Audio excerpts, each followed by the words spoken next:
Okay, we're recording now, y'all. Just to let y'all know. One more clown. Okay, hello everyone. This is Dr. Roger Paul, and tonight we're going to continue our study of paper 168, The Resurrection of Lazarus, and this is part 2.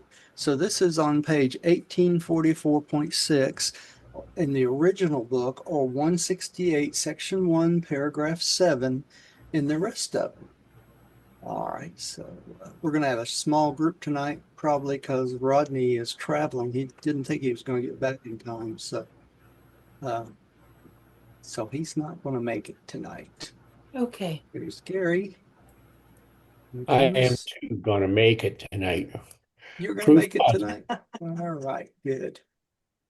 So All right, Rodney, Rodney's not probably not going to get back in time.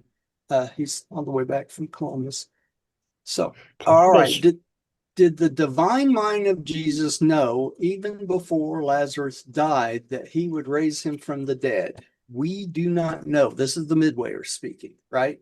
We Mm-hmm. only we know only what we are herewith placed on record. Okay, and then we're going to go on from that. Uh-huh. Um, and so they didn't know for sure exactly how all this took place. Hmm. Right? All right. Well, I'm getting all sorts of weird things going on here on this other computer, which is not that unusual for me. Okay. Diane, would you take the next one? Okay.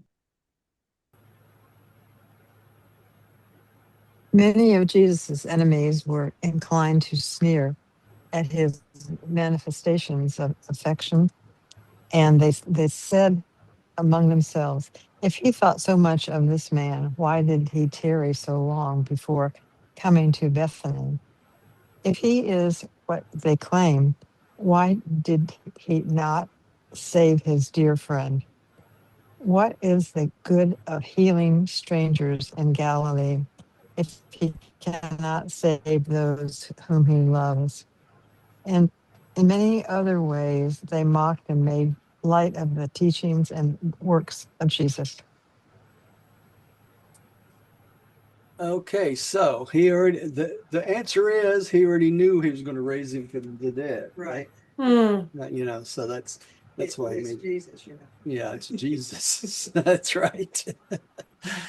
All right. This is my wife's cat stole. You see it here, you cat stole. All right. Pam, would you take the next one? Mm-hmm. And so on this Thursday afternoon at about 2:30 was the stage all set in this little hamlet of Bethany for the enactment of the greatest of all works connected with the earth ministry of Michael of Nebadon, the greatest manifestation of divine power during his incarnation in the flesh, since his own resurrection occurred after he had been liberated from the bonds of mortal habitation.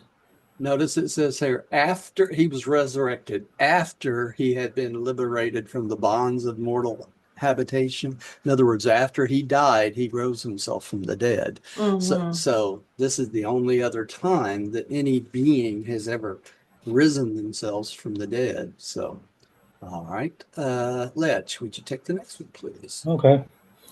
The small group assembled before Lazarus's tomb little realized the presence near at hand of a vast concourse of all orders of celestial beings assembled under the leadership of Gabriel, land, and now in waiting, by direction of the personalized adjuster of Jesus, vibrating with expectancy and ready to execute the bidding of their beloved sovereign.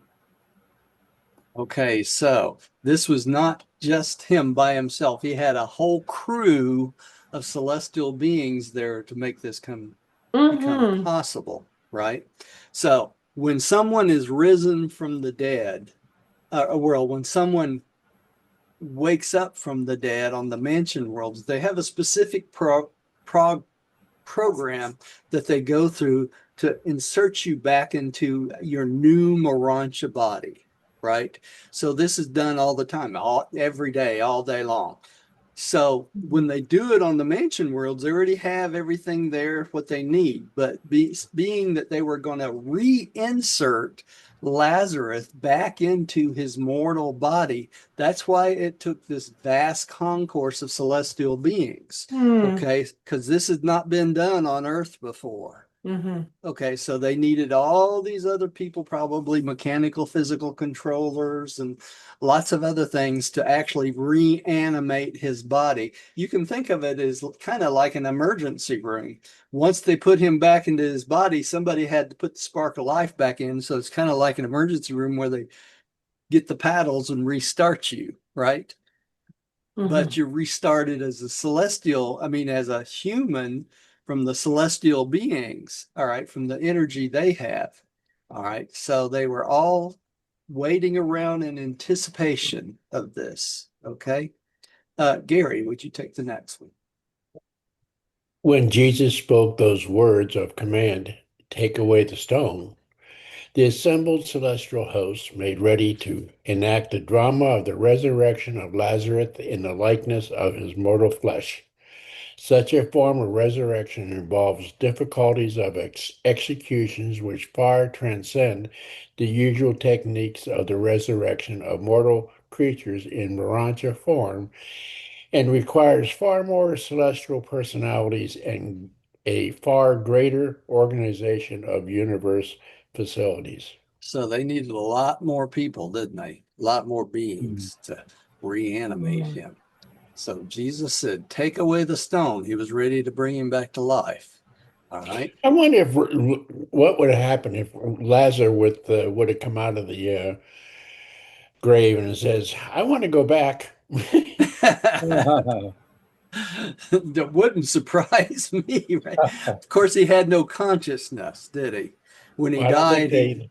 it's not like these people that say they come back from the dead, because he had no consciousness of in his mind during this period of time. So, all right. When Martha and Mary heard this command of Jesus directing that the stone in front of the tomb be rolled away, they were filled with conflicting emotions. Mary hoped that Lazarus was to be raised from the dead, but Martha, while to some extent sharing her sister's faith, was more exercised by the fear that Lazarus would not be presentable in his appearance to Jesus, the apostles, and other friends. Said Martha, must we roll the stone? My brother has now been dead 4 days. By that time, decay of the body has begun. Martha also said this because she was not certain as to why the master had requested that the stone be removed. She thought maybe Jesus wanted only to take one last look at Lazarus. She was not settled and constant in her attitude. As they hesitated to roll the stone away, Jesus said, did I not tell you at the first that this sickness was not to death? Have I not come to fulfill my promise? And after I came to you, did I not say that if you would only believe, you would see the glory of God? Wherefore do you doubt? How long before you will believe and obey? All right. So he expected him to accept what he was about to do, right? All right, Diane. When Jesus had finished speaking, his apostles, with the assistance of willing neighbors, laid hold upon the stone and rolled away from the entrance to the tomb. So this time the neighbors rolled the stone away. Who rolled the stone away at Jesus's resurrection? Do y'all remember?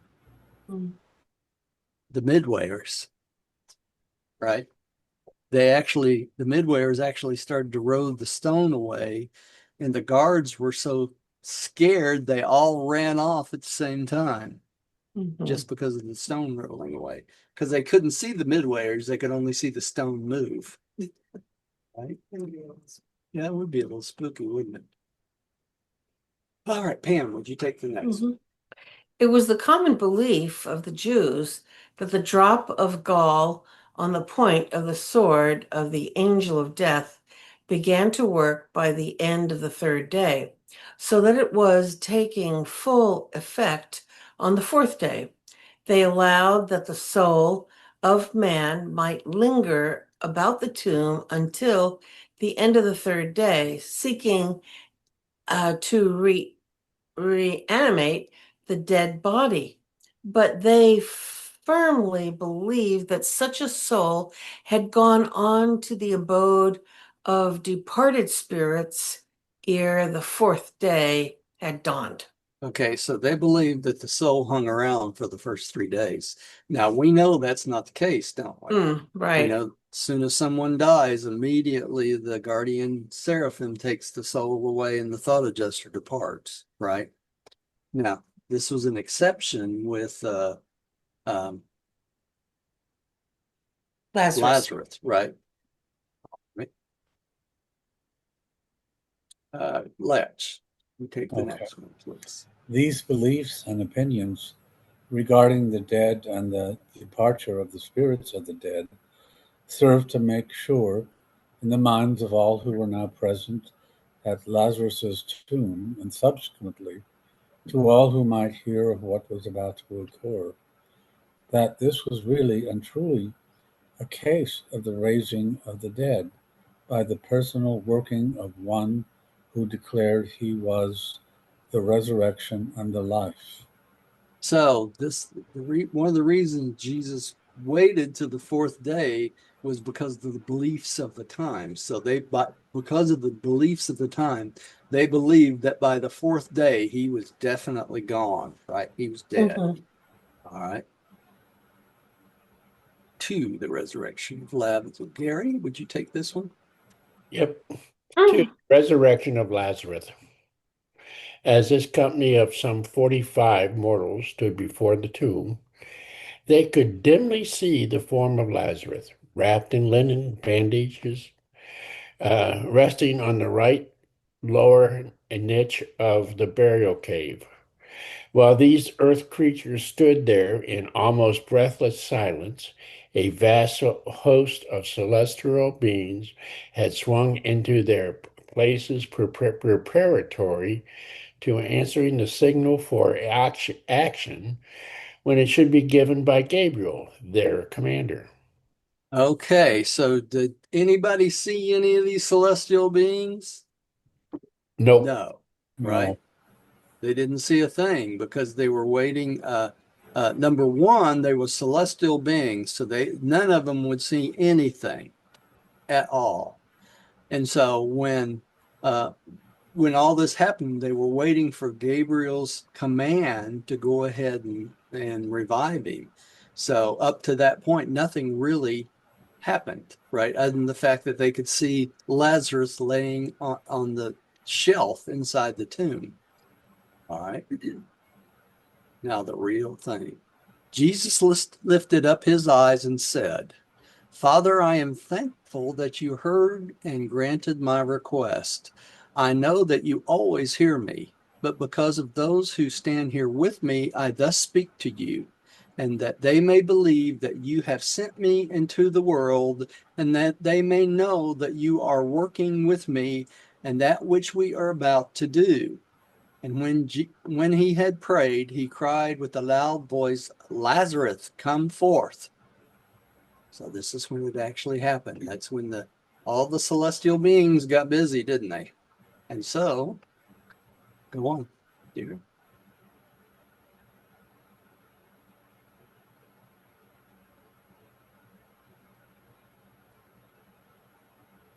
Though these human observers remained motionless, the vast celestial host was all austere in unified action and obedience to the Creator's word. In just 12 seconds of Earth time, the hitherto lifeless form of Lazarus began to move and presently sat up on the edge of the stone shelf whereon it had rested. His body was bound about with gray cloths, and his face was covered with a napkin. And as he stood up before them, alive, Jesus said, "Loose him and let him go." That would be scary. Loose him and let him go. So he ordered them to take the cloths, unbound him from the cloths. Mm. All right. And here's a picture of such things. See Lazarus down here coming forth.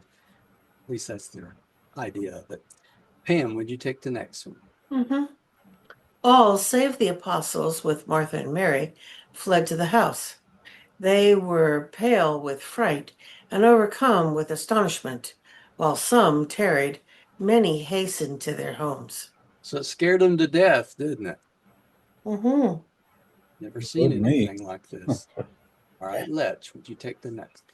Lazarus greeted Jesus and the apostles and asked the meaning of the grave cloths and why he had wakened in the garden. Jesus and the apostles drew to one side while Martha told Lazarus of his death, burial, and resurrection.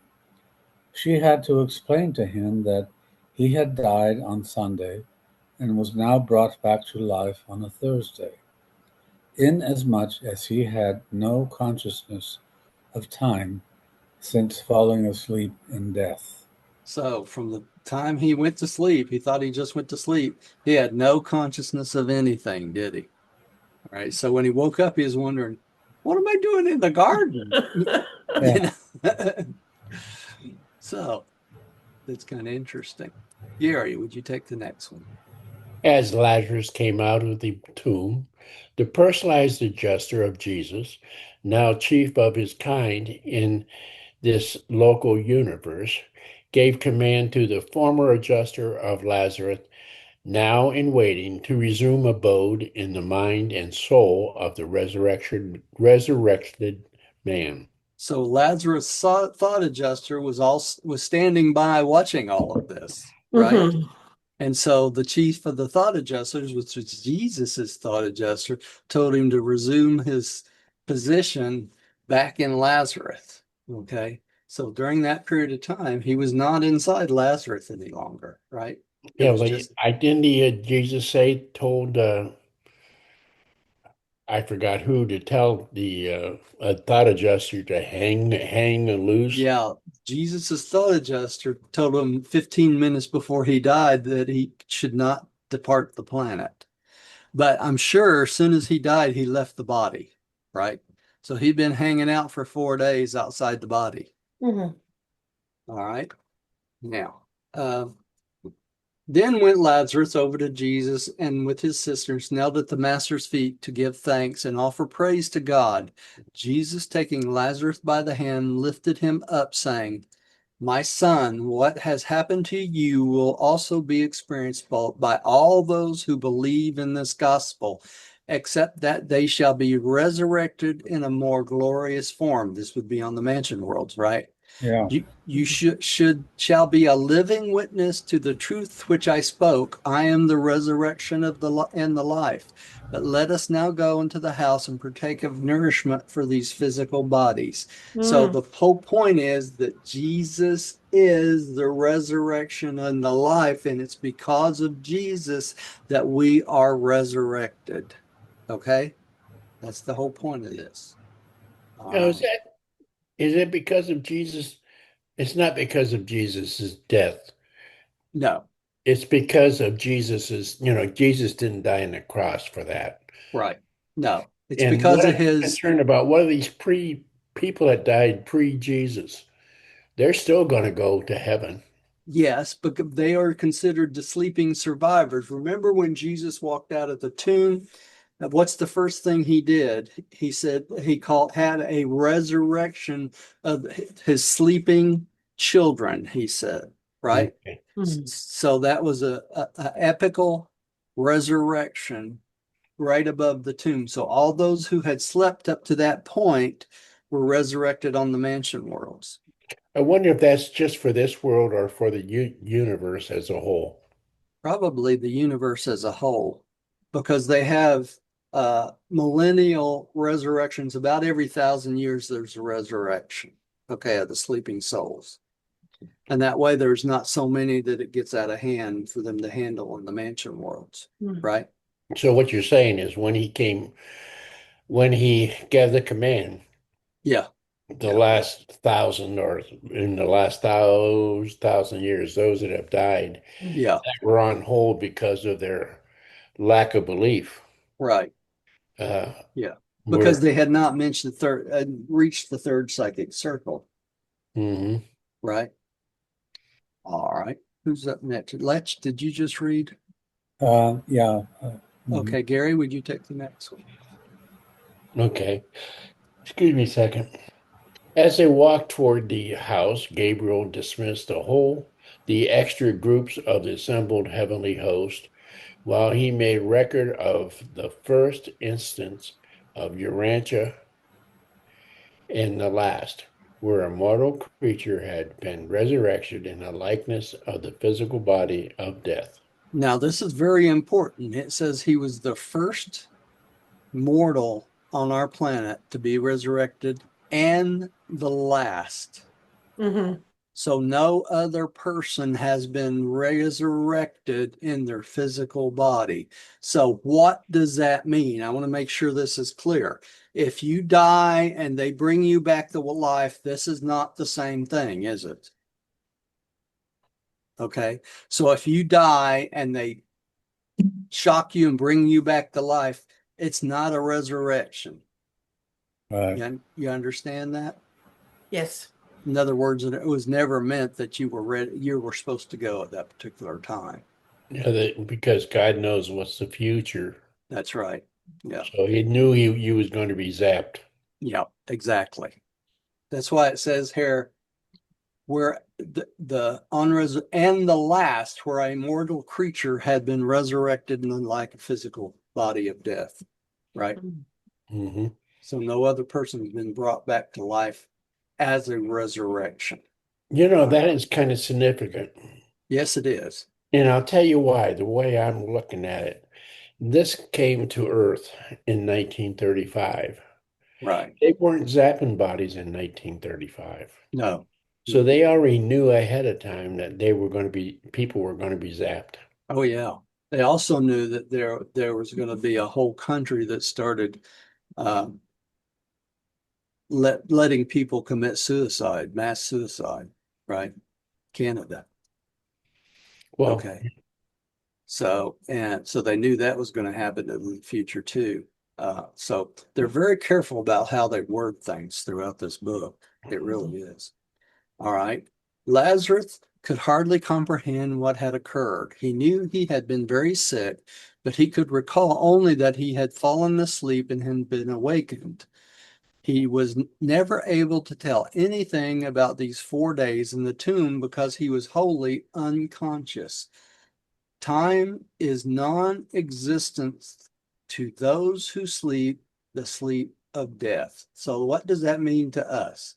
So when you die personally, when you awaken on the mansion worlds, it's going to be just as if you just went to sleep and was woken back up. Okay.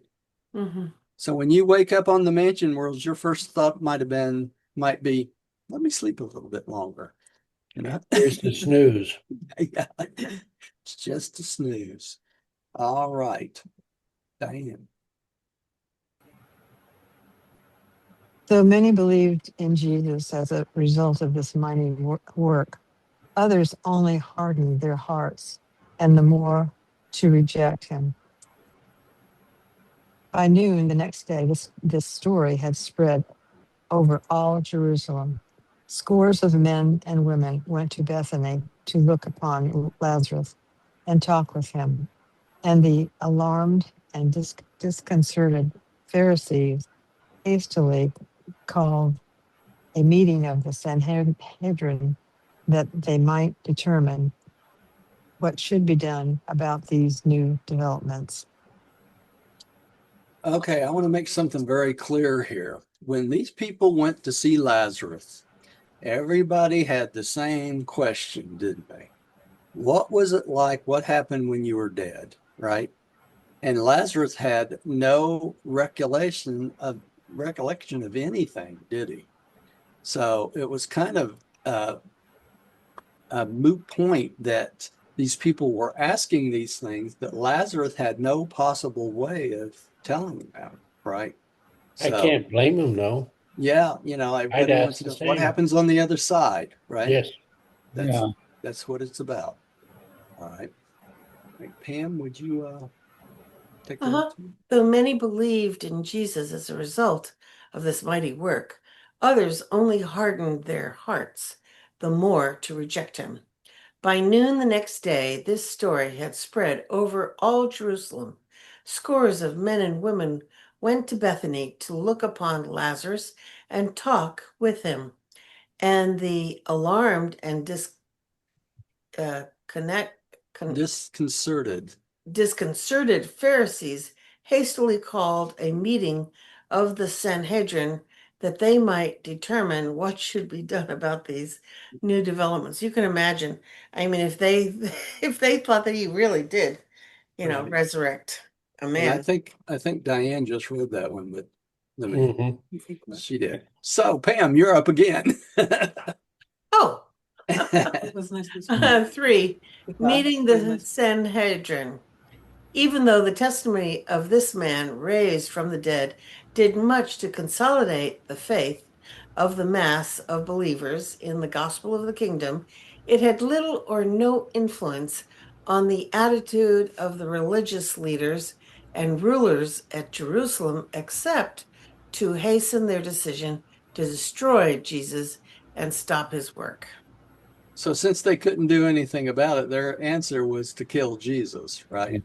Because they couldn't match this sort of thing. Pretty extreme. Yeah. Lech, would you take the next one? Okay. At 1 o'clock the next day, Friday, the Sanhedrin met to deliberate further on the question, what shall we do with Jesus of Nazareth? After more than 2 hours of discussion and acrimonious debate, a certain Pharisee presented a resolution calling for Jesus' immediate death, proclaiming that he was a menace to all Israel, and formally committing the Sanhedrin to the decision of death without trial and in defiance of all precedent.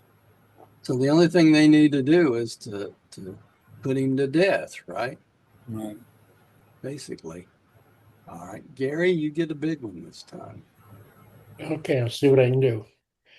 Time and again had this august body of Jewish leaders decreed that Jesus be apprehended and brought to trial on charges of blasphemy and numerous other accusations of flaunting the Jewish sacred law. He had once before even They had once before even gone so far as to declare he should die. But this was the first time the Sanhedrin had gone on record as desiring to decree his death in the advance of a trial. But this resolution did not come to a vote, since 14 members of the Sanhedrin resigned in a body when such an unheard of action was proposed. While these resignations were not formally acted upon for almost 2 weeks, this group of 14 withdrew from the Sanhedrin on that day, never again to sit in the council. When these resignations were subsequently acted upon, 5 other members were thrown out because their associates believed they entertained friendly feelings toward Jesus. Joe 19 bit to dust. Yeah. With the ejection of these 19 men, the Sanhedrin was in a position to try and to condemn Jesus with a solidarity bordering on your Unanimity. yeah. Thank you Yeah. for saying that. Yeah. Enemy. So they cleaned out the Sanhedrin of anybody that was sympathetic to Jesus or believed in Jesus. So they had no problem, passing uh, uh, something that would kill Jesus, in other words, right? The Mhm. following week, Lazarus and his sisters were summoned to appear before the Sanhedrin. When their testimony had been heard, no doubt could be entertained that Lazarus had been raised from the dead. So it was obvious, right? Though the transactions of the Sanhedrin virtually admitted to the resurrection of Lazarus, the record carried a resolution attributing this and all other wonders worked by Jesus to the power of the prince of devils, with whom Jesus had declared to be in league. In other words, they couldn't explain it, so they had decided he must be a prince of the devil. All right, done. I wondered just if Jesus would come down to earth in a visible form and stand on the square at the uh, Vatican, where people go, what would be the reception? It'd be hard to The say. Montic or Yeah. what? Well, it would be just like it was during his time. Half of the people would believe it was him, and the other half would not. Right? Mhm. Basically, even if they saw him appear out of nothingness, you know what I'm saying? Mhm. And it's interesting because it says when Jesus returns, every eye shall see, and every eye shall hear of his return, and that would not be impossible in this day and age, would it? Right. Because you could be on TV, on the internet, everywhere that there's video, people would be able to see Jesus come. I don't Yeah, think Jesus needs all that. He can do it on his own. he could make it appear right in front of every single human being, man, mechanical, physical controllers.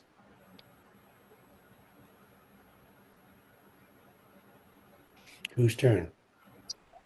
No matter what the source of his wonder working power, these Jewish leaders were persuaded that if he were not immediately stopped, very soon all the common people would believe in him.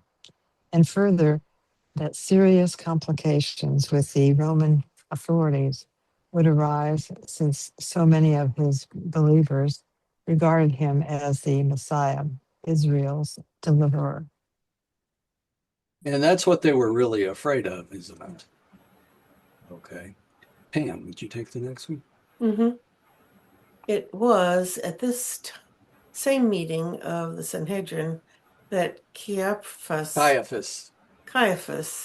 the high priest, first gave expression to that old Jewish adage, which he so many times repeated. It is better that one man die than that the community perish. So they thought it was better for him to die than Hmm. break up the Jewish faith, right? Mm. Letch, would you take the next one? Yeah.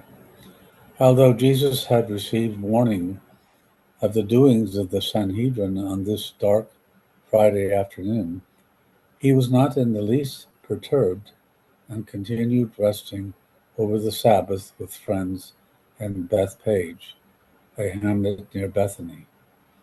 Early Sunday morning, Jesus and the apostles assembled by prearrangement at the home of Lazarus, and taking leave of the Bethany family, they started on their journey back to the Pella encampment. Okay, so he met with them and then they left, or he left. Gary, would you take the next? 4, the answer of prayer. On the way from Bethany to Pella, the apostles asked Jesus many questions, all of which the Master freely answered except those involving the details of the resurrection of the dead. Such problems were beyond the comprehension capacity of his apostles. Therefore did the Master decline to discuss these questions with them. Since they had departed from Bethany in secret, they were alone.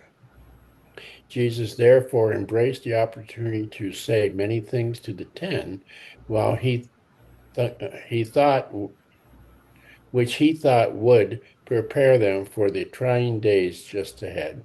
Okay, so he was limited in how much he could explain to them, but they didn't have any concept of Mhm. being raised from the dead. All right. The apostles were much stirred up in their minds and spent considerable time discussing their recent experiences as they related to prayer and its answering. They all recalled Jesus' statement to the Bethany messenger at Philadelphia when he said plainly, "This sickness is not really to death." And yet, in spite of this promise, Lazarus actually died. All that day, again and again, they reverted to the discussion of this question and of the answer to prayer. Okay. Now think of it this way. When Jesus said he would, this sickness was not really to death, what was Jesus saying? That he was going to come back. He wasn't He was, dead. yeah, he was going to come back, but that all of us go on. Death is not the end. We Yeah. don't really die, do we? Well, Only the human body dies. We go on. All I right. think I know somebody that's not going to go on.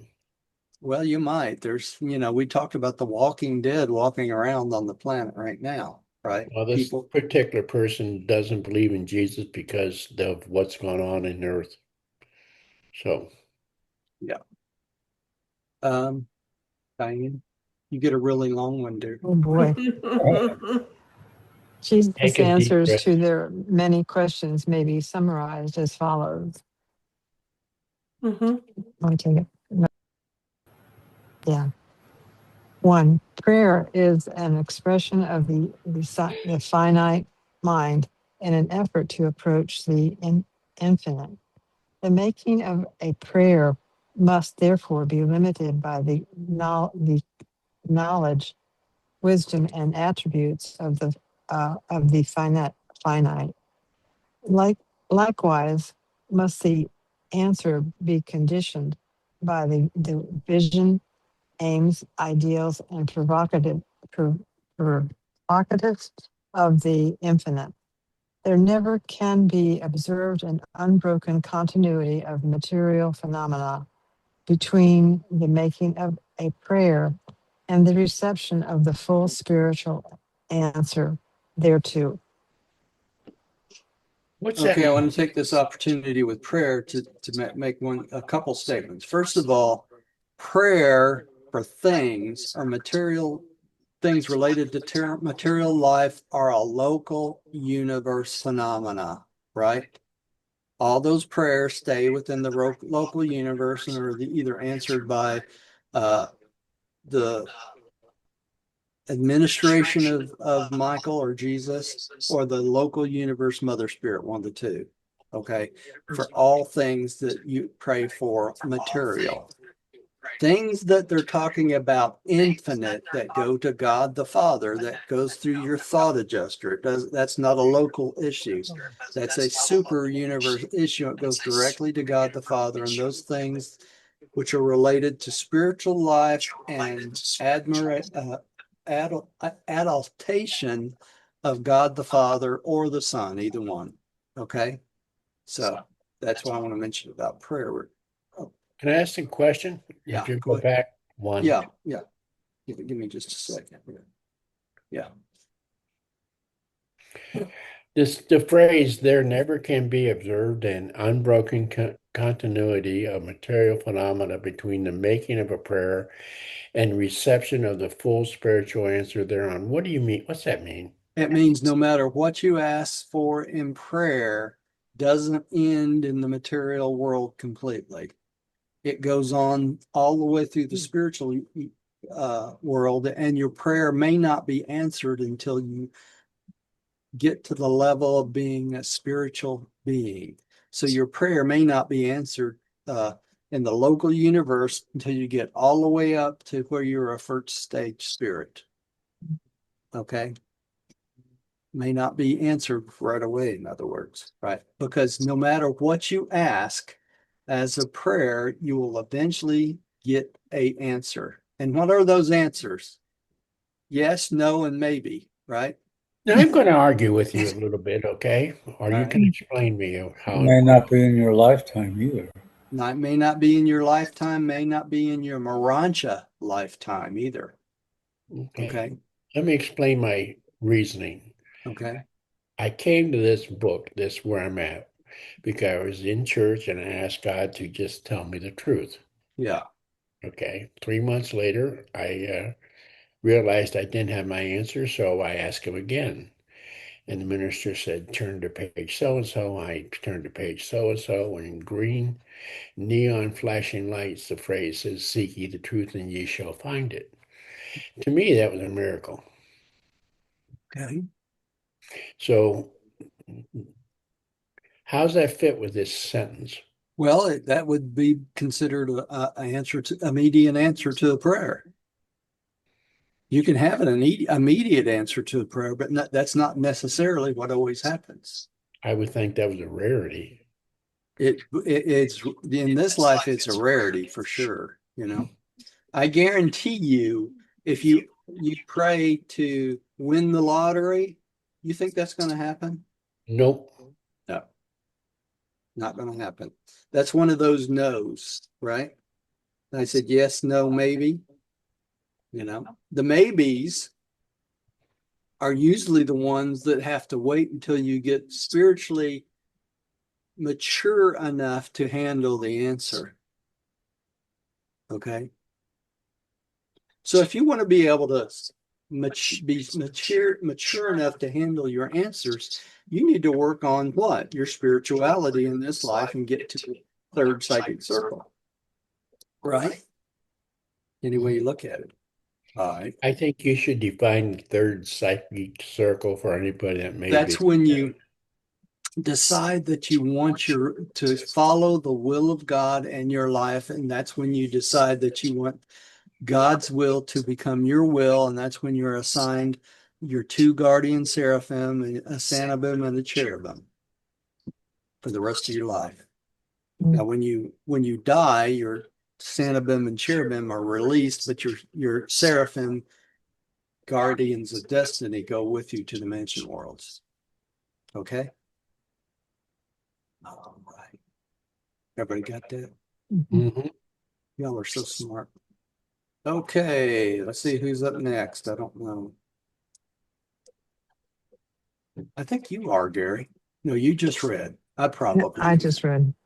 Oh, you just read? Well, I read, and then he read. Then he read. He talked. Let's read. I Was think it's Gary? my turn now. I'll Huh? go ahead. Okay. When a prayer is apparently unanswered, the delay often betokens a better answer, although one which is for some good reason greatly delayed. When Jesus said that Lazarus' sickness was really not to the death, he had already been dead 11 hours. No sincere prayer is denied an answer except when the superior viewpoint of the spiritual world has devised a better answer, an answer which meets the petition of the spirit of man as contrasted with the prayer of the mere mind of man. Okay, so what was the better answer for Jesus? That would go on after death, wasn't it? Right? Any way you look at it. And that's what he meant when he said he was really not to death. All right, we just skipped over Pam. Pam, would you take the next one? Okay. 3, the prayers of time, when indited by the Spirit and expressed in faith, are often so vast and all-encompassing that they can be answered only in eternity. The finite petition is sometimes so fraught with the grasp of the infinite that the answers must long be postponed to await the creation of adequate capacity for receptivity. The prayer of faith may be so all embracing that the answer can be received only on paradise. That's a long wait to get that answer. What he's saying is you have to be spiritually ready for the answer. That's exactly right. You have to be spiritually ready. Gary, would you take the next one? The answers to the prayer of the mortal mind is often of such a nature that they can be received and recognized only after that same praying mind has attained the immortal state. The prayer of the material being can many times be answered only when such an individual has progressed to the spiritual level. That's all the way through all the Urantia levels too, right? All right. The prayer of a God-knowing person may be so distorted by ignorance and so deformed by superstition that the answer thereto would be highly undesirable. Then must the interfering spirit being so translate such a prayer that when the answer arrives, the petitioner wholly fails to recognize it as the answer to his prayers. All right. So it's all about the mind, right? Diane.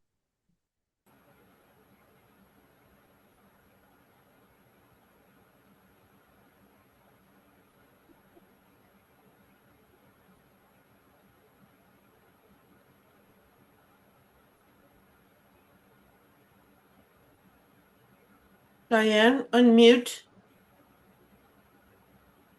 Start again. 6. All true prayers are addressed to spiritual beings, and all such petitions must be answered in spiritual terms, and all such answers must consist in spiritual realities. Spirit beings cannot bestow material answers to the spirit petitions of even material beings. Material beings can pray effectively only when they pray in the spirit. Okay, so you can't physically receive answers to material requests, can you? You can only pray in spirit and get answers. Does that make sense? Yeah. That's why God is not Santa Claus. That's all right. That's why God is not Santa Claus. So Pam, do would you not take the send him next one? a Christmas card. Yeah. What did it mean, pray in the spirit, exactly? It means that all your prayers should be related to what you believe the spiritual life is about. Oh, okay. Really. Makes sense. In other words, we're expected to live in this mortal life just as if we were living in a total spiritual existence. Mhm. Okay. So when you're not living in a spiritual existence, what you're living is a fantasy life. That makes sense. Yeah. You know, all these people that keep saying that this world is just a fancy computer simulation type thing. In reality, if you're living just a material world, you're kind of living in a fantasy reality, aren't you? Right? Right. But if you live in a spiritual life in your own life, then you're living in a real world. Okay? Makes a big difference. All right. Who we got next? Pam, did you just read? Huh? 7. No prayer can hope for an answer unless it is born of the Spirit and nurtured by faith. Your sincere faith implies that you have in advance virtually granted your prayer hearers the full right to answer your petition in accordance with that supreme wisdom and that divine love which your faith depicts as always actuating those beings to whom you pray. Right. Let's come on. Let me go back up here for a second. Notice here it says that born of spirit and nurtured by faith. You have to have faith, all right, that your prayer will be answered, and the hearers of your prayer have the full right to answer those petitions also. You see that? All right. Let's go on. Letch, would you take the next? Okay. The child is always within his rights when he presumes to petition the parent, and the parent is always within his parental obligations to the immature child when his superior wisdom dictates that the answer to the child's prayer be delayed. modified, segregated, transcended, or postponed to another stage of spiritual ascension. So who was our spiritual parents? That would be Michael or Jesus and the local universe mother spirit, right? Okay, he's our local universe father, and she's our local universe mother. And then God the Father is the first source and center, the God the Father of all. Okay. All right, Gary, would you take the next one? Number 9, do not hesitate to pray the prayers of spirit longing. Doubt not that you shall receive the answer to your petitions. These answers will be on deposit, awaiting your achievement of those future spiritual levels to actual cosmic attainment. On this world or on others, thereon it will become possible for you to recognize and appreciate the long awaiting answers to your earlier but ill-timed petitions. So you might get your answer in this world. You might get your answer on many of the 570 worlds as Urantia beings, or even when you become full spirit beings, right? 10, all genuine spirit born petitions are certain of an answer. Ask and you shall receive. But you should remember that you are progressive creatures of time and space. Therefore, must you constantly reckon with the time-space factor in the experience of your personal reception of the full answers to your manifold prayers and petitions. So they're going to wait till you're mature enough to understand the answers. Okay, Diane? 5. What became of Lazarus? Lazarus remained at the Bethany home, being the center of great interest to many sincere believers and to the numerous curious individuals until the day of the um, crucifixion of Jesus, when he received warning that the Sanhedrin had decreed his death.